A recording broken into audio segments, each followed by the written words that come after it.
What's up, everybody? Happy Tech Tip Tuesday to you. Ryan, the doctor's in the house with my man Dan from WhY Manufacturing.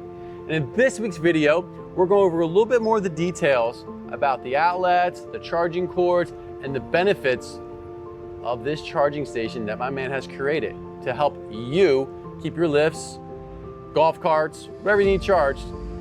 This man knows the way. Dan, next scene, what we want to do? We're going to show him this. How's that sound? Sounds good, let's do it. All right, guys, we'll see you soon. Hey guys, Ryan here behind the camera, and I'm with my man Dan, and we're gonna go over now a little bit of the details of the outlet there, and then a little charging cord, and then you'll see where it lands in the scissor lift. So Dan, what we got going on here, man? So this is our same dedicated outlets that we mentioned in the last video. It's got a GFI in it on a dedicated circuit. We've got a number 12 gauge, 15-foot extension cord that plugs into it. We've got a block off in the second outlet here, as you can see. So we're only using one outlet on this circuit.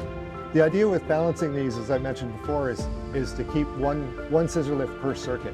When you start loading up too many per circuit, or 2 or even 3 per circuit, you start tripping breakers, you got too much wattage on there. The idea behind this is to balance it, to separate your loads and put them onto the bigger load, which is the 50 amp in feed. To highlight what we have, we've got a 20 amp GFI. So your outdoor GFI protected. There's a nice in-use cover that keeps this rain tight, and our number 12 cord. We use a 15 amp rated number 12, 15-foot long extension cord. One issue that lots of people have with tripping breakers, tripping GFIs, and not charging scissor lifts overall is using too long of an extension cord. No, Dan, I've never heard that before. Too thin of an extension cord. Right. So the 100-foot long number 14 gauge cords are not going to charge your scissor lifts, or if they do, it's going to take 8, 10, 12 hours.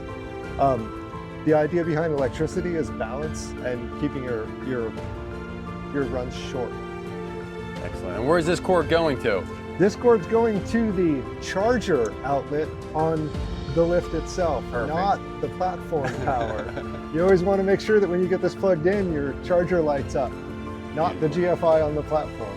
Awesome. Thank you so much, Dan. And where can we get these charging stations from? Through our website, reddind.com, or email us at dan@reddind.com. Awesome. Thank you so much, Dan. We appreciate you. Say goodbye. Well, we will drop the link and information in our video below for WhY.